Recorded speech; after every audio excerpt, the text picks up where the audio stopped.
बिस्मिल्लाहिर्रहमानिर्रहीम। अस्सलाम वालेकुम। इंक पेन से आज लिखाई कर रही हूँ। सबसे पहले मैंने लिखी हूँ ये कह के दिल ने मेरे हौसले बढ़ाए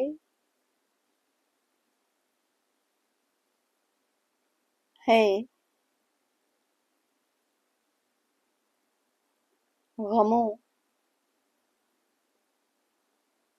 की धूप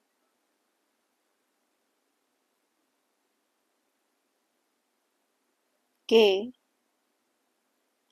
आगे खुशी के साए हैं।